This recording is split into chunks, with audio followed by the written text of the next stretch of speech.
All right, it says recording in progress, so we should be good. There we go. What's up, guys? It's the Grind Arm Wrestling channel. Me, Donnie Anderson, and your man, Ryan Bull Belanger. We have a fucking special treat for everybody today. It's the man, the War Zone, Adam Wawrzynski. What's up, my man? What's going on, fellas? Thanks for having me. Not much, dude. How you feeling, champ? Man, I weird. I don't know. Still a little beat up, still feeling good, still, trying to put the past in the past and just go forward. You know what I'm saying? Absolutely, man. Not one of them guys that kind of get caught up in the moment and bask in the whole thing. You're just ready to keep going, climb that ladder. Yeah, you got your days where you do good and your days where you do bad, but it's all about the trajectory and where you're going. Sir. Yes, sir. No doubt, man. That was, man, for me, that was definitely the match I was looking forward to the most, just because, shoot, I mean, me and you pulled probably 40 times, or I'm not even really exaggerating. It's something like that. And, yeah. I'm definitely like 0-40. So, so it was good to see you just steamrolling world champs, man.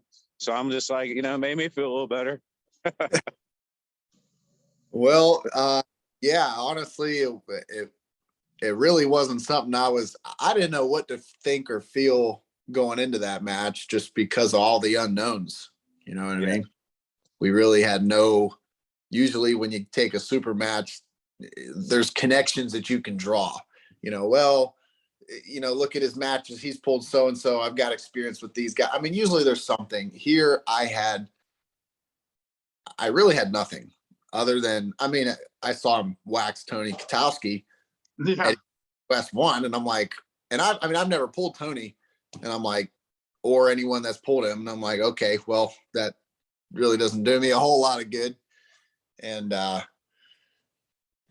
but yeah, no, I was expecting to feel some sort of power that I had never felt before. And don't get me wrong, I felt it. It was there. I just think my preparation and kind of my mindset helped get me through that match. Yeah, no doubt, man. I mean, I was excited, dude. I was yelling at the TV and everything, and I was just like, man, and just to see you on that stage, man, and somebody that I pulled, like I said, I pulled you 40 times, so I probably pulled you the most out of anybody that I've arm wrestled ever. So just to see, and just to see you out there, man, is just like kind of in awe. You know what I mean? Because that's where I want to be. You know what I'm saying? And like I messaged you before, I'd like nothing more than me and you to be up there together, and whoever else, that we're close with, and just representing the United States and show them that we don't only have super heavyweights that can compete. You know what I mean? Yeah. That's kind of one thing that I was telling people over there, is like, listen, I'm glad to be here representing, and I'm honored because I'm not the only one that's talented at or around this weight in the US. Don't get me wrong. You've got your guys who are very popular, but it's like cockroaches in your house. For every one you see, there's 5 or 10 you don't see. You're damn right. Yes, sir. There's a lot of houses in the South. You ain't even got to go far to get talent for you, man. Y'all's whole team is stacked. Like, we were talking about that on the last episode. Like, y'all's worst guy on your team is better than a lot of clubs' best guy. So y'all have a great recipe for success over there, dude. Like, it's awesome. Very fortunate to be around that group of men, to have trained with them for the past almost 3.5 years now. Yeah. It has done nothing but elevate me. Iron sharpens iron, so that's just kind of how it works. What's crazy is not everybody on our team started out good or strong. As a matter of fact, some people were just not imagine the lowest level of strength possible. Yeah. That's how some of our guys started out. Yeah. And they're some of the strongest guys on the team. So, You can be honest, man. They started out straight ass. Just terrible. Well, I mean, ass. terrible. Like I'm gonna talk about Shane here for just a little bit because he's a prime example, and I know he doesn't mind if I talk about him. I'm going to. I mean, when I first started, he wasn't even on the table, like the main. I couldn't even remember him being in that rotation. He was off on the side, and then every week, like just a little bit better, and it's still that way. And it just, I mean, that's just how compound interest works, I guess. And now he probably, definitely, I mean, raw power, the strongest guy we got. Yeah, it's crazy. I've seen him just make big leaps and bounds, even just through like different tournaments and stuff. It's crazy. Yeah. And then guess what? As a result of that, now he's making us better. So, Yeah. I mean, it just keeps, you know. You guys just keep stepping like boosting each other up. It's like a perfect setup, man. That's how it works. That's how it works. Yeah. And speaking of you being over there and being an all factor, my 12-year-old, because you've been to our house for practice, my 12-year-old, when we were watching it, he was in the living room and he was like, Papa, isn't that the guy that was at our house? And I was like, yeah, that's Adam, buddy. He was like, Superman. Yeah. I was like, that's him. He was like, holy crap. He was just mind blown that you were on TV. I was like, right? I was like, now you know how I feel right now. I'm like, yeah.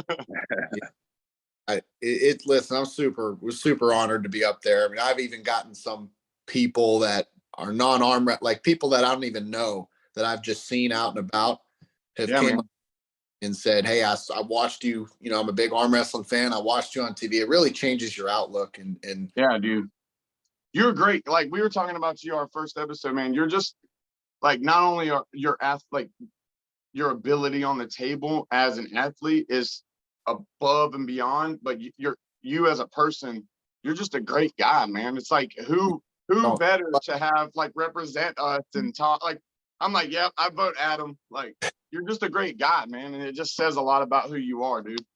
You know, you've been nothing but super helpful. Every time I've ever met you, you've always been like the guy that's helped after tournaments on the after table, helping new guys, grabbing other experienced guys, making them help other new guys and stuff. You've just been really hands-on, man. And it's just, I've never heard a bad thing about you. You've never shown any, like, you've just been super cool, man. It's just awesome, dude. It was cool to see that happen. You deserve every bit of it.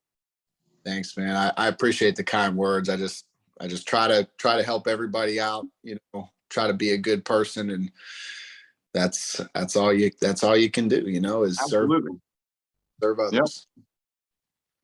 What would you say was your biggest takeaway from the East versus West? It doesn't necessarily have to be on the table, but like probably some like the change in competition, being over here in the United States and then going over there and competing on that level. What was the biggest thing that you think you took from that whole transition going to that? Honestly, it's hard to say, you know, the biggest thing that I've taken away, but because there were just so many things from, I mean, just for starters, being in a completely different country, across the world was a first and amazing experience for me. The culture, the people, but I will tell you this, you know, everybody talks about how great the arm wrestling community is and how everybody's so kind and helpful and just kind of the brotherhood together. I can only verify that even more. You had people from every country, language barriers. There's 6 different languages going on. And it's like, it didn't matter. No, it didn't at all. Everybody was there for one purpose, arm wrestling. I mean, there was one night where I think it was Friday where we were out to dinner, like all the East versus West athletes, like the VIP sponsors, there was in the guests, everybody. And, you know, I got stuck. I mean, there was a lot of people. So the rides were going back and forth. And I mean, it wasn't that far from the hotel. I got stuck walking back with, I mean, not stuck, but with the Jordans. Who else? A couple other people. Like I was with all these different, nobody could talk to each other, communicate, but it was all cool. Like we were all, you could feel the brotherly vibe. Yeah, dude. putting hands up together, like, feeling that. It was great. It was great. Going back caveman style, but you guys spoke one language. That was arm wrestling. It was like it was great. I mean, there was no, think about anywhere else. If you just got put with people you didn't know from a different country or spoke a different language, you'd be like, everybody be like, oh, that, you'd be real. It'd be awkward. Yeah. It wasn't at all. I felt like I felt like I gained a lot new friends, new family. I mean, it was awesome. That's awesome, man. I'm glad you also had a good experience. Like, not only went over there and got a victory, but also the whole entire experience was good and stuff. And like, how crazy was it? Like, I was just thinking, I was like, dude, how it was so, for anybody else, it would be so easy to get wrapped up in that whole like moment, but you went over there, you handled business, you stuck to what you were going to do. And I could just see a lot of people like getting caught up in that moment and stuff. Cause John Berzink, Gary Goodridge, Saplinkov, all these people are there and stuff like that, man. But I just saw nothing but execution in your eyes, even in the videos, like before the pre-interviews about they were getting your opinions and stuff. I was just like, he's focused, man. I don't even think he wants to be doing any interviews. He just looks like he's ready to go execute. Man, every time I go arm wrestle somewhere, go put my elbow on the table to compete, it's a business trip. And to me, I would say that I really wasn't even that social on the trip. I stayed in the spot. Chad and I just kind of went over game plans. Yeah. Of course, the first goal was to make the weight. Of course, that was really easy. And then once I made it, it was my job is to get as big as I can and as efficiently as I can till the match. And because when you, I don't know, I'm sure y'all were following pre-match. Since it was announced all the way up to it, I was not in that match. Bozadar, 5-time. Well, I thought it was a 4-time world champion. Yeah. Somebody corrected me and said 5, and then Coach Ray announced it said 6. So somewhere between 4 and 6-time. And basically, the guy has not lost at his weight, with the exception of that loss in Dubai in the final in like 6 years. So even though the guy's a little smaller, 190 pounds, and I'm going to meet him at 200, that's dangerous at that level. That's dangerous. And guys like Neil Pickup were telling me at the t-shirt signing, like, this guy would give prime Rustam Babayev a match. Oh, wow. Yeah. See. At East versus West, was it 4 or 3 after his match with Samushia, that war that he had, was giving Todd Hutchins work on the after table, like just side. You're being told this before you pull him? I'm being told this before I pull him. And I just remember Chad and I going up to Rune. I'm like, well, what do we take away from that? And he's like, if what they're saying is true, this guy just must have unreal raw side pressure, just something. So that's what I was like, Adam, you got, honestly, I just, I said my prayers. I seek to the Lord, and I said, just let me be the best version of me, because I'm going to need it. Right. You look like an animal. That center of table control was insane. I've never seen Bozadar hit in those crazy positions like he did. And dude, I'm telling you, I didn't see your hand at some points like full on drive. It was just like, no, nothing. And I was like, he is making a statement here. Yeah, man. I was pretty surprised that he went for a top roll. Dude, I think anybody that tries to top roll you is just out of their mind, man. Yeah. Like Paul Talbot's one of the best top rollers around. And come on, man. Your hand is just, I won't say it's untop rollable, but it's very, maybe LeVon can top roll it. I was about to say, it's definitely in his weight class, it's untop rollable, man. I'm gonna steal Rob Benden's analogy for Adam's hand. That thing's like fucking Alcatraz, dude. Once you're in it, you're not getting out of it. It's like you're gonna have to fucking get a boat to come get you and take you out. Like, no. I'm telling you, even when he's out a little bit and he's flat wristed or not even Yeah. just a tad. And then, I mean, just don't budge, man. Like I thought for sure, after he went for the top roll the first round, I was like, there's no way he's going to try to top roll again. Yeah. Like I would have just committed fully to the hook. That's where it's going to end up. That's where it's going to end up going, or Adam's going to top roll him. Yeah. You know what I'm saying? I would have just committed full to the hook, and I mean, and go from there. But you know, if you try to hit that top roll, man, and then you're just out of position, I mean, you can get back in the hook, but you're a defensive hook. Yeah, already there. And against Adam, from experience, you don't ever want to be on a defensive side. Even offensive, even if you're on the offensive side, it's has been impossible for me to even pin him. So it's crazy. I mean, You've been a lot. I'm interested to hear what Bozadar might have felt like when because not a lot of people realize about your hands either, man. Like your hands are ridiculous, especially your right one. I wish I was like a fly on the table when he first touched your hand, because it's a bit of a humbling experience to grab your hand.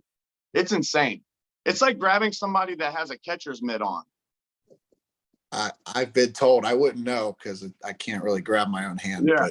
But I mean, maybe with left. But I was. So I was. I mean, just getting to a little game plan talk. I was fully expecting to go to a rest grip, only because I mean, everybody was telling me like, Adam, once he feels your hand, he's going to want no part of that. He's going to want a grip. So I was fully expecting that, but the exact opposite happened. He was fighting. He was doing exactly what I wanted him to do, is fight for a better grip.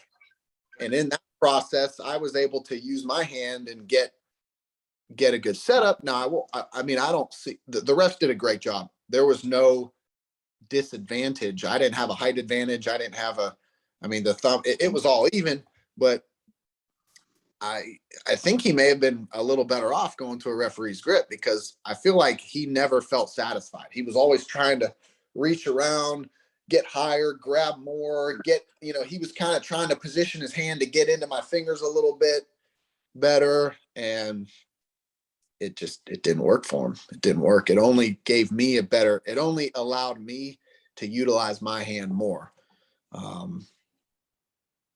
So yeah, I assume that whatever he felt, he didn't like it, but just kept thinking that he was going to get more. I don't know. If I were him, you ain't getting a lot of real estate on that hand unless you have a big hand.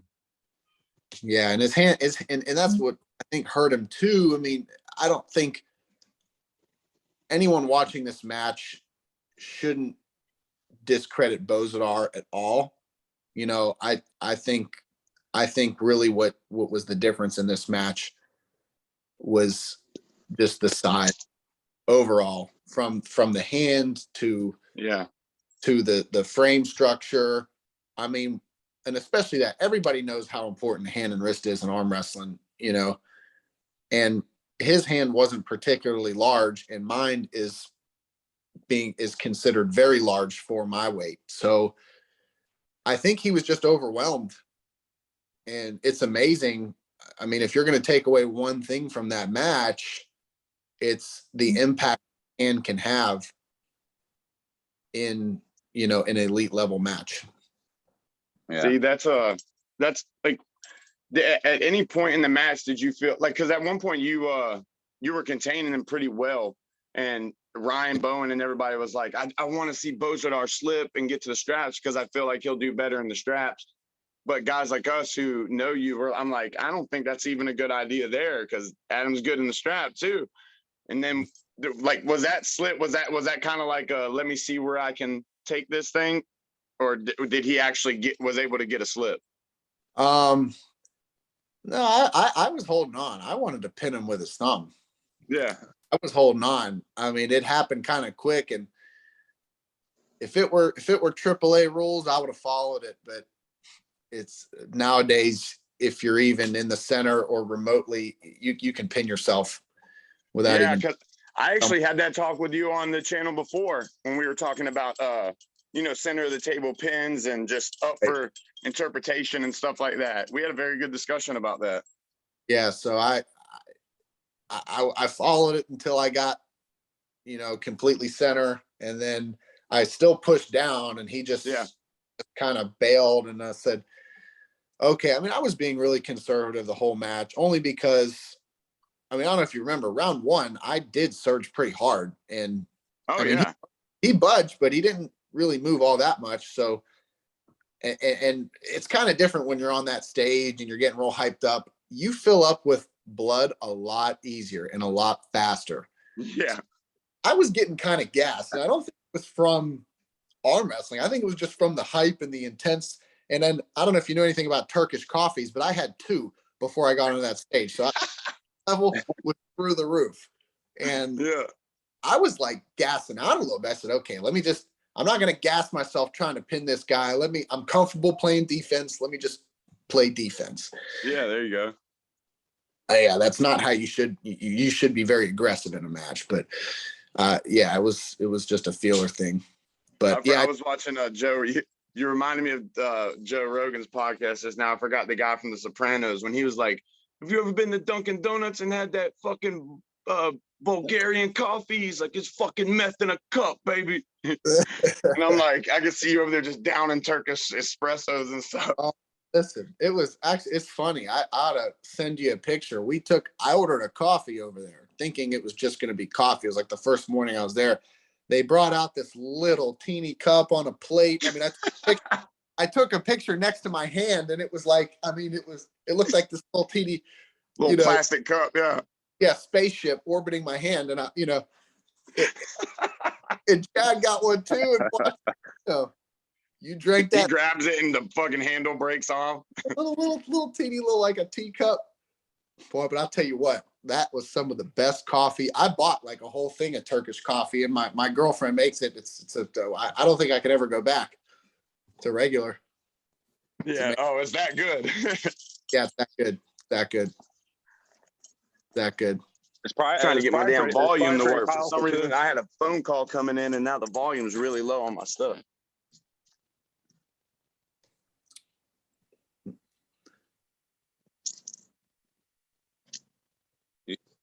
You good?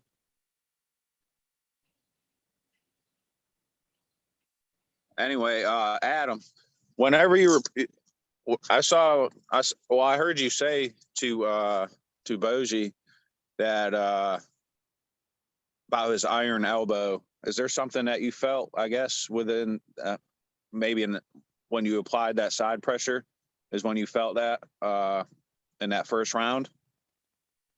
Yeah, I mean, I was setting up with a lot of bone structure on the line to, combat that. And just the way that he was driving, and I could feel the power. It was really just getting stopped in the hand. Yeah. And he kept driving and kept driving. Even when I surged, it was like boing, boing. It felt very similar to a beefy spring. And even though I mean, after round 1, I thought that he would be like done just because of how long it was, how much, how committed he was and going nowhere. I mean, that's a humbling feeling, and it can take a lot out of you when you put everything on the line and you're driving and then you get ripped open that way at the very end. I figured he'd be done, but he kept coming back even harder. And even at the going back and rewatching the match, I'm seeing his face and he just, I mean, and he just kept coming back harder. And I'm like, this kid has an iron elbow. Yeah, that's insane. Mine would have exploded after round 1. What I really noticed, I kind of on his hits, because I went back and rewatched too, but it wasn't even like a straight side. It was he would go side, and then he would almost like apply a bunch of down pressure too at the end of the hit. I don't know if you really felt that, but that's what it looked like. It's kind of like he went side and then just applied a lot of down pressure at the end. Yeah, I felt all of that. Yeah.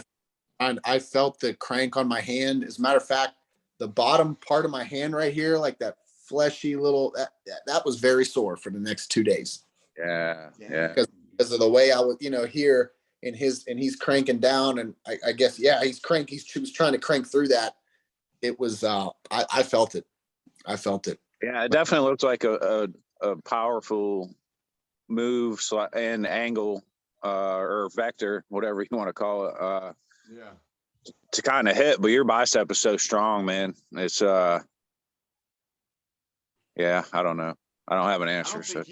I don't think he was fully prepared. That Adam's, like, first of all, Adam's endurance is insane.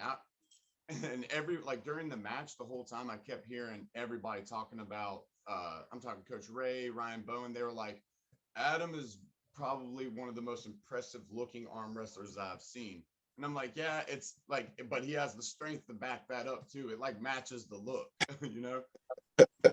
Well, no, I was glad to hear that too, because you always wonder, especially overseas, they're like, oh, this guy's a monster, this dude's big, that dude's big. And then they were calling Adam big, and it's like, okay, so next time when they're calling a 200-pound guy big, then it might be around Adam size or something. And it's good to have a comparison, because I mean, some of these guys, like me, I have big legs, man, so I'm not really I'm well proportioned throughout my whole body, so I'm not super big up top, but my legs are, unfortunately, I could probably pull 76s if I didn't have my legs. But yeah, Ryan's the opposite of a centaur. He has like ridiculous calves, but you still are big upper body, but those calves are just like, yeah,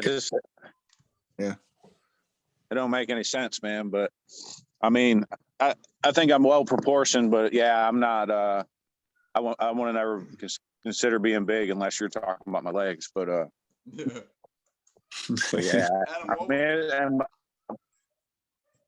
go ahead. No, go ahead, bud. No, I was just gonna say.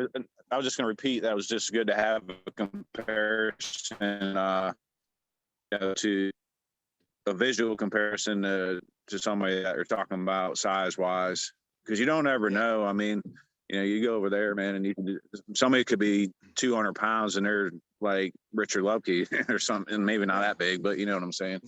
Yeah. I always thought Adam was big, and I just didn't want to hear when Adam goes over there, well, he's not the biggest guy we've ever seen and shit, because then yeah, I mean, yeah. Size don't entirely matter. It matters somewhat, but yeah, they were in complete awe of the specimen that is Adam Wawrzynski. I was like, okay, this is before the match even started. I was like, y'all are complimenting his bodybuilding skills. Now wait till the man shows you what he can do with his arm. I didn't think bro, you looked. It was crazy, because when your weight gets showed on the thing, you're like, that's got to be a typo. This guy looks like he's 240, like jacked. But when your weight comes up there and you're like, holy crap, this is the real deal. Yeah, Ryan has my leg, so that's fun. But yeah. Hey, real quick, during the event, whenever your profile thing came up, Adam, it said you had what did it say, 15-inch forearms and 16-inch bicep or something. And I was like, yeah, right, dude. Bullshit, yeah. And it ended up being a lot of them are wrong, you know what I mean? Right. But I was like, yeah, there ain't no damn way, man. I mean, I've measured myself before, and I'm like, yeah, this dude's at least 4 inches bigger than me or something on the forearms or bicep or something. Definitely bicep. Yeah, they gave David Samushia like 19 arms. I'm like, where are they getting that? Yes, I think there was a typo. That's probably yours. Yeah, they switched them up. If I had a 19-inch hammer, I'd be pretty set, buddy. Let me tell you. I think they had David Dadikan's age wrong too at the last one. They had him down as like 24. That guy looks like he's 48. Probably. Yeah, dude. I was like, when he came up there, I was like, I've never heard, like, I haven't seen him pull that much, and it showed his age, and it was 24. I was like, what? How big is that Zerab guy, man? He's a brute. Yeah. Okay. Is he short? Is he shorter? Yeah, he's a little shorter. I pulled with him on the after table, and of course that was really, I mean, at that point it was after pulling was a good 4 hours after I just had that super match, and I was kind of already thingy soreness, like not so much from after the match, but Yeah. you know, like if you were to pull an event and it were to get over at 6 o'clock at night, and then you were to wake, then like 10 or 11 o'clock, you start to feel it set in. Yeah. So I And was that, just and out and having fun, but he was. yeah. And we talked about this last episode, not part of my language, but we call that, it's almost like post nut syndrome. You already did your thing. You're just out, you're not trying to show anybody nothing. You're just out there having fun. You're like, I don't really want to do none of this, but we're just pulling. That's another thing differently. Everybody took after pulling over there like a tournament. I mean, it was everybody's asking to pull me, and then I mean the cameras are up, and you know, told to come to the after table, and everybody's getting on me, and then when I'm just having fun and everybody's pinning me, they're like, why are you not trying? Why are you not? I'm like, what do you mean? I just I just pulled a 6-time, 4, 5, 6-time world champion. Like, I'm like, are we not just having fun? Isn't that what after pulling? I saw when you got up there, I saw like a line start to form, and as soon as one person got off, somebody else was already like, me and you, and I was like, dude, how can you even be up there? I would be gassed out. Yeah, I was like, I mean, sure, but we're just gonna have fun. I mean, I'm not gonna. Yeah, they're fighting for grip and stuff, and I was. Yeah, I'm like, what are y'all doing? But hey, whatever. Look, give somebody the confidence that against me or whatever, and then as long as they put the money where the mouth is, we can talk business. But exactly, if that's how you be, take away some people find their study on the after table, their film. Dude, I'll tell you like this. From somebody that's not a very good practice puller and not a very good after puller, and Adam, I rely on the ready go a lot to even just get that oomph in there, you know what I mean? Because I'm just a laid back, super calm guy. And when I get up on the table in a tournament, or and recently, I had a super match, and I think that was my first one.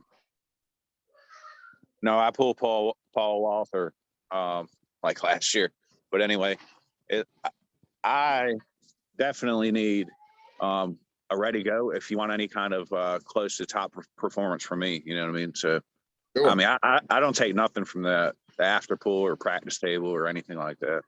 See, I'm the exact opposite at my point in my career. I'm a nasty fucking practice puller, but I go against guys like Hunter Knopfs and shit in tournaments. So it's like I have a long way to go to catch up to that ready go speed from that man up there. Right. Well, if it makes you feel any better, 2 weeks before my match with Bozadar, Hunter probably pinned me on the practice table. I lost. I can't tell you the count, probably 20 or 30 times. Just like made me feel like I wasn't ready for this. Yeah. Like, we were getting up there and it was wham, wham. Yeah. And then even when we went slow and like we're in it, and he went wham. And I'm like, when y'all came to our practice that one time, we had been pulling for like hour and a half maybe, and you guys got on the table with each other and was just banging it out. And I was like, well, we're not working hard enough here at our practice, man. I was like, because about around this time we're wrapping it up, and they're going. You guys were just like wham, wham, just back and forth. I was like, yeah, we got to step it up, like for real. We have to step it up. Hunter is gnarly. I mean, he will. When you got guys like that to help you prepare, you can take on anybody. I can tell you. Yeah, that, right? I'd be interested in seeing Hunter's like. Because the only loss that I know of that Hunter has is to Kevin Palco in that super match, but that was even a close one. But before that, man, Hunter was he had to have been on like over a year tournament, like spree where he was just sweeping everything. The man went to that Harley pool in Florida, and y'all's whole team y'all had all the keys. I mean, it was coming home to Carolina Chaos, baby. Yeah. And it was just like, I was like, this man is on a roll, man. It's crazy. That man right there is insane, dude.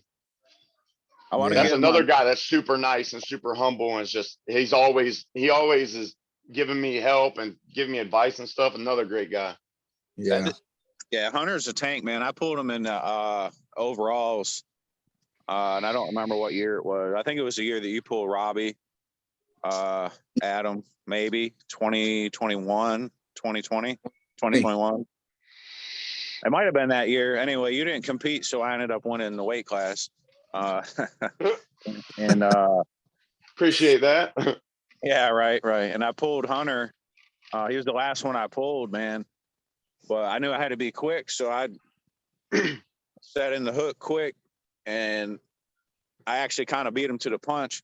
And as I went to pull him across the table, man, I mean, I had to pull. You know what I'm saying? It wasn't like I wasn't trying. I like put my leg up on the side of the table and, you know, Yeah, it's crazy. Yeah, it was nuts. It was nuts. and man. he's not just all speed either. Like that man, he's ridiculously strong, bro. It's crazy. Like even when I slow pulled with him a couple times too, he just has a shit ton of back pressure. Also, just recently in Latson in 2022, I get up there and like my hand is my ace. Like that's my solid point in my whole game plan.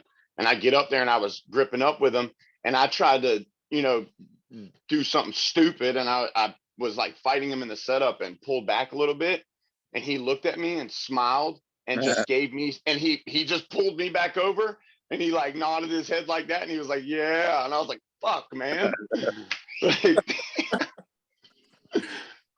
That's funny, dude. That's funny. Dude, yeah, he looked at me, he like it was hilarious. But like that, Rick Layton has a video of it. Like I fully went up there because I have never pulled him in a tournament in the straps. And I'm better in the straps. My whole game plan was to go up there, slip, try to get to the straps to give him a little bit better of a match. Dude, he just hit so damn fast. It was crazy.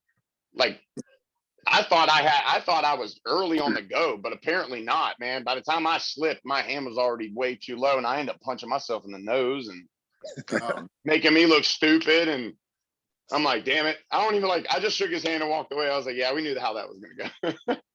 Dude, the last person I remember Hunter losing, and the only reason I'm mentioning this is because it was a teammate of mine.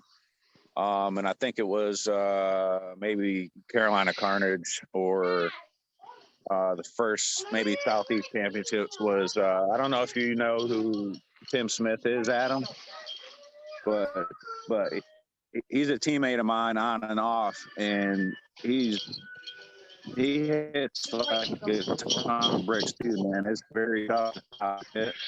But he's one of them guys, man, and I'm sure playing football and stuff, he came across some of the guys that just have that pure raw talent and just don't put the effort in. And all they would have to do is put a little effort in, man, and they could be one of the best.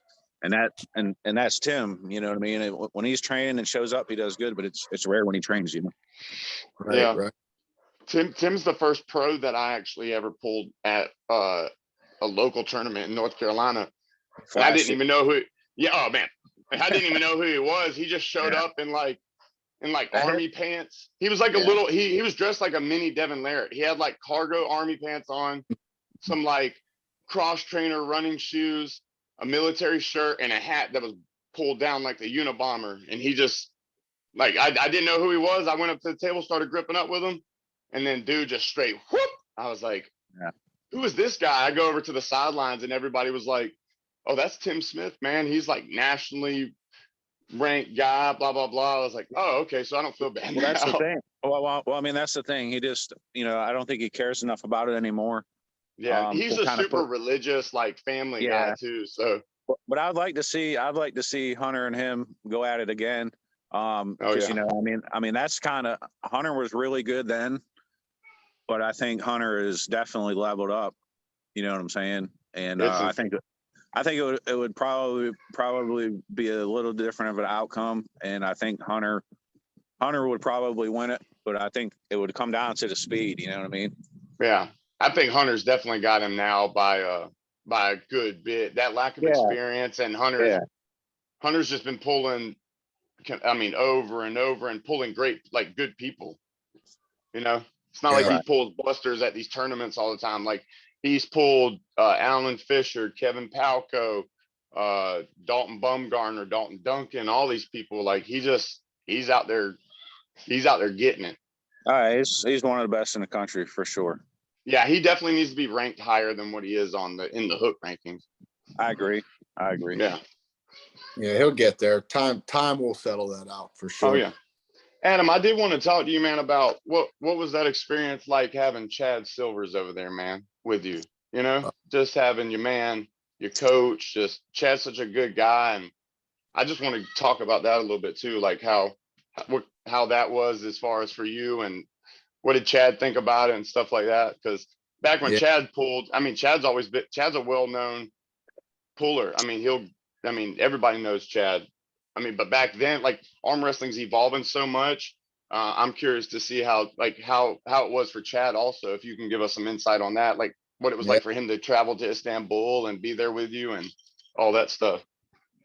Well, let me tell you, it was, I mean, I words cannot describe how thankful I am for Chad Silvers. I mean, just as a coach in general, I mean, I could go on and on and on. And I mean, to have him over there, I mean, it was one thing. Like when I first booked this trip, or I guess Engen booked it, for me.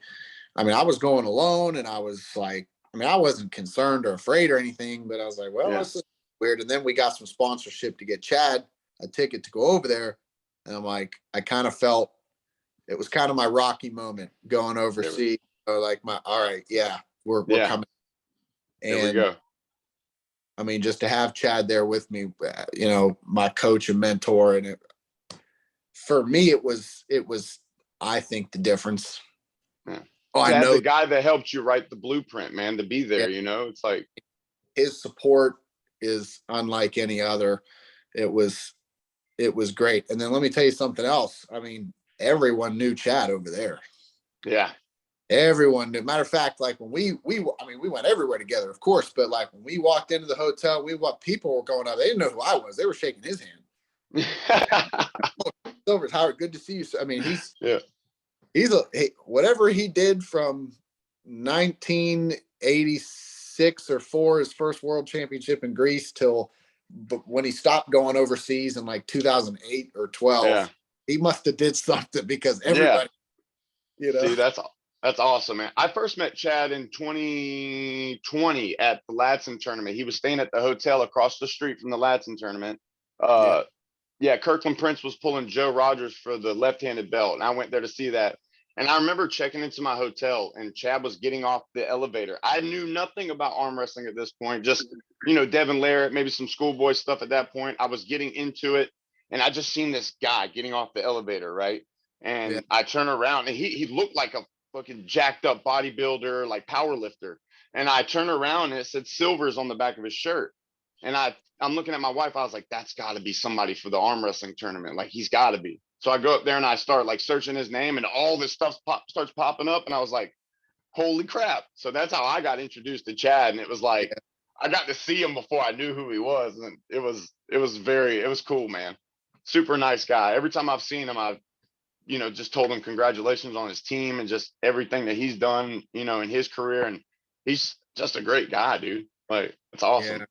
I think, I mean, if what was spoken in Istanbul stands true, you may be seeing something of him in the future. Nice. Yeah. Nice. That's what I like. Hey, I mean, maybe. I'm not, listen, that's not an official statement. That's not no. I heard a podcast actually, where Engen called Chad a legend, and just hearing Engen Terzi calling somebody a legend, that should just tell you right there, his pedigree. You know what I mean? Yeah. And and I think, what is Chad? How many world championships does Chad have? 7, 9, 7. Oh, 7. Yeah. I mean that in itself, that speaks for itself right there. And that's before WAF and IFA and all that split up. That's when everybody that that anybody that won them tournaments back then was Yeah. like the man, so. Yeah. Like, if you go watch any My Arm TV old videos, Chad's throughout all those. And he's Yeah. like, he's crushing fools then too, man. Yeah. He's a And beast. Chad also has that Benjamin Button disease. He's like getting younger and like looks healthier as he gets older. I'm like, and bigger. and bigger. Yeah. I'm like, Chad, that is I've Jack. seen videos of Chad. Like, he doesn't look like he aged a single day and he just got bigger. I'm like, you guys are drinking from that fountain of youth out there. And where y'all from? Spartanburg County. Yeah. I don't, Yeah, man. whatever I mean, yeah, I really hope that all that comes true, and we kind of see a little bit more of him. Yeah. Because let's be honest, if they try to pair, they can't pair him up with some AARP magazine subscription old dude. They're gonna have to give him a legit competitor, bro. Yeah, that was my only concern. He was, Engen's talking about him being a legend and having a legends category match, and I'm like, this guy's still pulling current guys and smoking them. I said, you might need to get whatever whoever the Chad Silvers is of overseas, give him that guy. How about that? Give him that guy. He doesn't need a Masters match because you're gonna send them into an early retirement. Yeah, very. I mean, could you imagine putting him up against a Haydar? My goodness. No, that's what I was sitting here thinking. Man. I was like or No, Cobra. man. I mean, not that. I mean, those guys are true legends and a lot older. But I'm saying, like, Chad's just not. He's still. Yeah. He's the reached his legend status, but his body is not at the legend status. Yeah, he's not ready to check into the Palm Beach Resort, retirement. Yeah, no, he's not in that category. Yeah, he's still there. Maybe in 10, 20 years you can give him that legend. Yeah, that's it. Exactly. Yeah. No, I don't know. And I was talking to Shane a while back too, because Chad had gotten COVID and stuff, and he was doing bad there for a minute, man, health wise. But he's a fighter, bro. And everybody I was talking to was being super supportive, and but even Shane said when he was starting to recover from being sick and stuff, he said the guy was still like ridiculously strong, man. Pulling and working out and just still getting it. Yeah, he would tell it. He was beat down there for a little while, and I mean, coming out of the hospital, arm wrestling, like, he said, yeah, I'm 40-50%. He's still, I mean, it's just, what 40 and 50% feels like just don't even worry about out, Chad, or getting bigger or getting stronger. Just get healthy. How about that? Just get healthy. Yeah, there we go. You're gonna what 40% you feels like, then we just all we need is all of you. We don't need any more. We just need you, right? Yeah, that's it. Yeah. Yeah. And Chad's super motivating too, man, because Shane is another guy that's helped me so much and motivated me. He's like, because I was telling him, I was like, I'll surround myself around guys like y'all who motivate me, stronger guys. And Shane told me, he was like, I'm gonna do to you what Chad does to me, man. He's like, Chad will randomly hit him up and say, did you do some wrist curls today? Have you done your fucking work? And how can you call yourself an arm wrestler, but you ain't done no wrist curls today? Gets me pumped up. And Shane does that. He'll message me out of the blue and just be like, have you trained today? Have you done this? Like, what the fuck are you doing? Get up and get at it. And I'm like, yes. Yeah. So that's cool, man. Oh yeah. That's Great you don't stuff. find that anymore, especially in not like today's day and age, the way people are doing things. It's just different. And Chad's just that. I like that old school grind. Like, what do you do? There's no excuse for anything. Just get in there and get it done. Like, if you put in that work, it'll come. Spot on, 100%. Yes, sir. Oh yeah. I found myself after tournaments, or because I haven't pulled many super matches, so after tournaments, I'm definitely in the gym next morning. At least doing some blood flow stuff. Even it'll be a lot of times, man. Especially if you're there, Adam, in the next morning, man. It's hard to straighten your arm out or something. I'll go out there and I'll just do a ton of tricep work or something just to try to straighten them arms out and get all that blood flowing in there. And I mean, and losses motivate me more than anything else, man. For sure. I hate losing, and you know, I in a way not to lose is to definitely be in the gym training and getting better every day, no matter if you just pulled a tournament or not. So Yeah, speaking about super matches, and you got a big one coming up. Yeah, man. Yeah.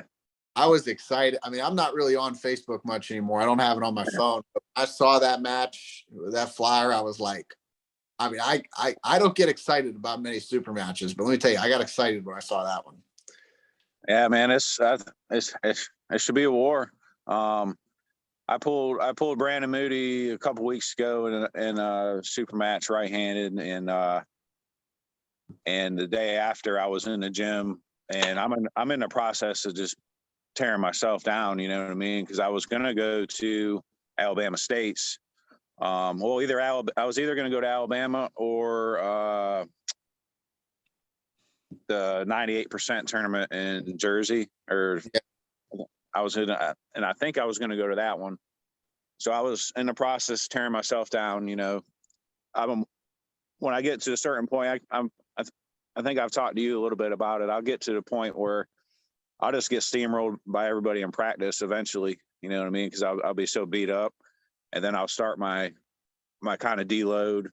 And then I'll start to feel a little better at practice, usually a couple weeks out, and then once I heal up after that, I'll feel really good usually at tournaments and stuff. But I don't even know where I was going with that. But anyway, I do that all the time when I get on these. I'm like, I'll start to go with something, and I'm like, fuck, where was I going with this? well, I got one of my guys over there, and he's just like kind of wandering around. I don't even know what the hell he's doing. So I was just kind of like watching him and talking at the same time. But anyway, I know where I was going. I've been training my ass off ever since. I've always trained my ass off. So the only thing I'm doing a little different now is I'm adding some extra sets. I'm doing a lot of heavy stuff now. And, you know, as it gets closer, I'll lower that weight and just focus on elbow health, shoulder health, all that type stuff. So right now I'm just trying to build and get stronger, you know, like normal, and then we'll find out. We'll see. We'll see. I've never even touched his hand. So really, you've never pulled Robbie? Never, ever. Nope. Wow. I think, Nope. I mean, crazy, because I've pulled you. I mean, like I was telling actually my roommate this morning, Gage Bostwick, you'll be hearing more of him because he's another big up and comer. But I like Gage, man. He's cool. Yeah, I was telling him, I said, I think out of everybody I've ever pulled in tournaments and anywhere, I've definitely pulled Ryan the most. And and then I mean I've pulled Robbie a lot. So for me, it's a really exciting match because you guys are, I mean, you guys are two of those people where some people, like, they may get a win on somebody and then they're like, oh, I'm above that person. But if I had to pull you or Robbie tomorrow, I'd be a scared human being. Let me tell you that, right? Appreciate that, man. So it's an exciting. I'm like, I mean, you train. I mean, I know you're going to be trained up, and when Robbie trains, and you know, I know he does that tree work, and sometimes he's in work mode, and sometimes he's in a train mode, and I feel like that's two different Robbie Russells. I've pulled them both, you know. Right. That's a great match. I mean, that's in Tennessee. Yeah, in Tennessee, the Tri-States, March 18th. We got 106 days. Trust me, I got it all wrote out on my board. I was about to say, my man got that 106 days. Yeah. I'm telling you, man. I'm telling you, man. I'm going. I don't care. I mean, whether I arm wrestle or not, that's besides the question. I'm going just for that match. I want to see that. Yeah. And I think, you know, I mean, I think there's some similarities, but there's definitely differences. You know what I mean? I'm sure the story of my life, I'm sure his arm's going to be longer. His hand's probably going to be longer. You know, if I had it, and another inch on my fingers, man, I'd be a real problem for a lot of people. But the short fingers kind of suck, but I learned how to use them. But I don't know, man. I have no idea what to expect. All I can do is base on me pulling you, Adam, and me seeing you pull him. You know what I'm saying? So I have no idea what to expect. I don't know if he's going to top roll, if he's going to just dive in the hook with me. I know he can pull everywhere. So yeah, his top roll ability is so good. It's not really like a traditional back. I mean, it's like almost a really high hook, and his hand is really good in that regard. And it can be overwhelming. It can be over, but I mean, your hook is like, it's so sticky and it's so rock solid in your spot. And that's what makes it such a good matchup. I'm like, I literally can't give a favorite. This is going to be a banger. I know. Yeah, it's definitely set up.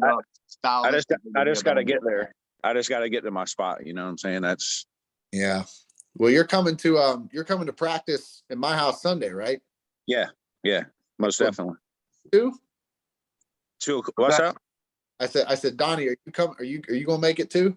That's the plan as of right now, is to come. I am banged up as hell right now, but I told my wife we have a oh, actually no, I already talked to because Dylan Bibb was gonna scoop me up on his way down there.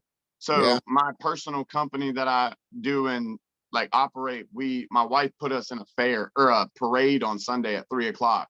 So we're kind of like booked up with all that, so we can do the parade at 3. We're gonna go there early and decorate all the stuff for the float and then go there. Well, hey, we do to get out there. The first Sunday of every month is at my house in Somerville, and it's always a practice. It's at 2:00. Yeah. So yeah, if you want to put it on the books for January January, it probably won't be till February, because the first Sunday in January is, I think, New Year's Day or the day after. So we won't. Not going to be a good time to. No, well, that's not even going to be here. I'll be up in PA visiting family. So. Yes, sir. Yeah. Oh yeah, I forgot you guys are PA boys, right? Yes, sir. I mean, I'm originally from Massachusetts, so we're all Yankees on here. There we go. That's where you get all that brute strength from, man. We breathe different air up there, bro. Low end. I lived right there in What'd you say, Adam? I said low end torque. There we go. Yeah, I lived right there in the mountains, man. Like the northwest corner of Massachusetts. I could get to New York or Vermont in 15 minutes, depending on which way I went. Hell yeah, dude. Yeah, that mountain strength, man. You up there by you're Rob Vigent and Jerry Carteret way, kind of. Well, he's more. You could tell by the way he talks, man. He's more. He's closer to Boston, Yeah. You don't know if he's saying car keys or khakis. Yeah. I think he's more. He's definitely at least. Yeah, he's probably 2 hours away. I was supposed to go to a practice up there, but something happened. I don't remember. I had talked to Bill Sinks too. Bill Sinks is up there, and Rob Vigent, and Tim Breslin has just had his practice, so I wasn't able to go to that one. But anyway, I forget how big Pennsylvania is sometimes. I went up there last year and I tried to hit up, like Bart and Paul and all them guys and Paul Talbot and stuff. And each one, Pennsylvania, like living in South Carolina for so long, like the furthest place from where I'm at is like Myrtle Beach, and that's 3 hours. And these guys were all over the place. It was like Paul was 2 hours this way, Bart was 3 hours this way, Tim was 4 hours that way. I was like, yeah, I forgot how much bigger Pennsylvania is than South Carolina. Yeah. They're loaded up there, man. They have everywhere you go in Pennsylvania, there's somebody elite. Yeah. I got to practice with Bart and his crew up there over the 4th of July. And they had some strong pullers. Mm. Bart's super nice, another super nice guy. I got to finally meet at Ladson this past time, dude, and he gave me his number. Was like, if y'all were ever in PA, come over for a practice and this and that. I was like, dude, I never thought I'd be having this conversation with Bart. Yeah, nice dude. He had me over his house. They had practice. It was great. It was great. Yeah. Some connections there. Yeah, dude, us Yankee guys get a bad rap for being assholes and shit, but some of the nicest, most open, like just hospitality driven people are like from up north, bro. I would have to agree with you there. I mean, you definitely have your other end of the spectrum, but the people that are nice are extremely nice. Extremely, yeah. I would give you that, yeah, because they're either like, yeah, you're a Yankee, or it's like, dude, this guy's super nice. There's no in between. There's no like, I don't know if he's nice or if he's a dick. It's like, no, he's either a dick or he's nice. That's right. Adam, what do you got coming up, brother? You got your sights set on something, or? Not really. I think what I'm going to do is take the holidays. This is usually when I entertain a lot of the West Side barbell method with respect to like the big lifts, your bench, your row. Just kind of baseline, get a little bigger, try to get a little stronger, and then hit 2023, probably running tournaments. If I don't have any super match opportunities, then, because I don't really go looking for them. Like I'm not the type to voters and say I want a super match. Maybe I get a call again for something like an East versus West, and then I'll be having trained all winter. If not, I'm just gonna go back to the way I know and find every tournament in a doable radius that makes sense. You know what I mean? I'm sure you've went back and watched your video and stuff, but they were already talking about your next opponent. We got to get this guy a quality opponent for him. And Zurab was being thrown around during that whole live thing. At 95. At 95, yeah. So I'm just interested to see, man, because I honestly think like the influx of like people about to reach out to you and stuff is, I don't even think it's fully kicked in yet what happened over there. I see a big, like, your schedule being, broad for you here in the near future. Yeah, I'm just kind of training right now and preparing for what's to come. Yeah. I'm definitely not that guy to take it easy over the holidays and get caught being stale, wait till I get a match call. No, I'm gonna take advantage of it. Like I said, try to put some horsepower on my press and on my row. And then by the time I get a call for a match, I'll be ready to translate that to the table.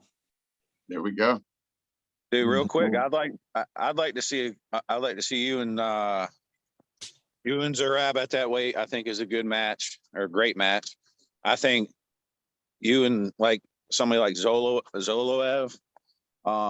For some reason, he's always you guys have always reminded me of each other. Like I don't know if it maybe a similar face or something, but definitely two different styles of pulling. But Zoloev was known for his hooking. He's more of a top roller now, but I'd like to see you against like a world level top roller. You know what I'm saying? Like somebody like that, like Zoloev, or even like Rustam or something would be a good match at whatever weight, 95 kilograms. Yeah. Because like here in the States, Adam, who's in your weight class in the rankings? There's not, if I'm not mistaken, there's the only person above you is like Chad, isn't it? Your teammate, or is anybody above you in rankings? Like Moser and Toulier. Sorry. Yeah. I mean, the only guys that are in the rankings that sit above me are Dan and Craig in the respective rankings, because Craig's in the 190s in the US, but not the North American. So depends but I mean, those are the only two guys above me. But like I've said before, that's not to say that the 10 guys below me can't give just as good as a match. Or, I mean, I fear everybody on those rankings, so. Yeah, man. That's the beautiful thing about arm wrestling too. There's so much about this sport that's different from everything. You may smoke somebody one day, and then y'all might meet up a month or two later, and it be a completely different outcome. Like for every offensive move you make, there's a defensive move or two defensive moves they can use to counter it. I love the sport so much because you have to be a complete animal. Levon's one of them outliers that is just so dominant, but arm wrestling is one of them things where it's like you have to be crazy like that to dominate all the time. Like, because at any given point, somebody can adjust and figure out something. As long as the strength gap isn't too crazy, there's always a match with people that know how to pull. I agree. I think with an elite level top roller, a European top roller like that, I probably fear the most, just because I'd be very interested to pull somebody like that. Yeah. I mean, hooking is pretty second nature to being easy, and don't get me wrong, I've been great at shutting down top rolling only because everybody has been top rolling me or trying to. Yeah. But then you get somebody over there that's got all of it in one package and top roll at an elite level. I'd love to take an opportunity like that. Yeah. We need to, they need to get, it's coming, man. It's not a matter of like if, it's when and who at this point. Like, I'm just curious when and at who they're going to throw, who they're going to put you up against. Like, just throwing names around like Zurav and stuff, that says a lot, dude. Like, you put on, you went over there and did what you needed to do, and it's going out there. So that Wawrzynski is going to be a home name here soon, even over there in the East Coast, brother. I'm telling you, they'll be buying Warzone shirts here not too long. It's something like that may be coming very soon. Cross your fingers. We may see a Warzone apparel line as long as Call of Duty doesn't sue me. Bro, hey, Call of Duty 2010, man. Let's do this. It's Wawrzynski time, bro.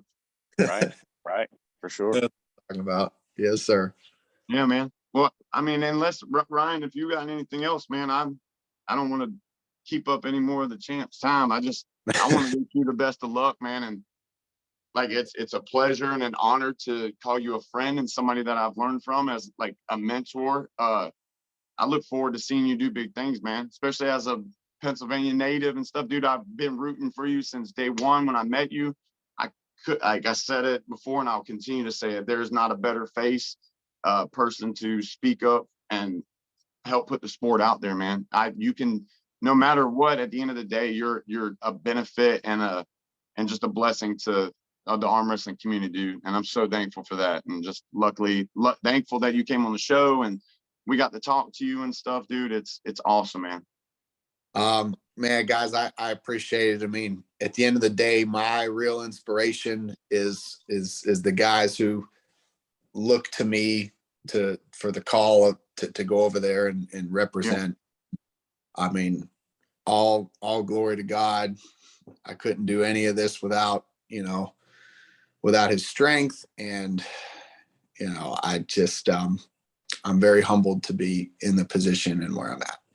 Yes. And let's be honest, they better hope they don't ever bring one of them East guys over here for a match, because you got an entourage that follows you, son.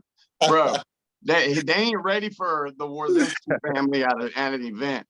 I'm telling you, they ain't never seen a tournament turn up like when you pull. It gets buck wild, it gets lit in there, son. And I'm like, you see all them people? And they're like, yeah, he had people come from Pennsylvania. You had a whole like group. And then after that, and not to mention everybody else that like loves you. I was like, I can't, like, his opponent is in a horrible position. There's nobody, like, yeah, they want to see a good match, but all you hear is Warzone. I'm like, then West guys, I hope they never come over here. I love it, but at the same time, it makes people like it's starting to get around, and people don't want to come and pull me. Yeah, that's like, I'm good, bro. I mean, well, Adam,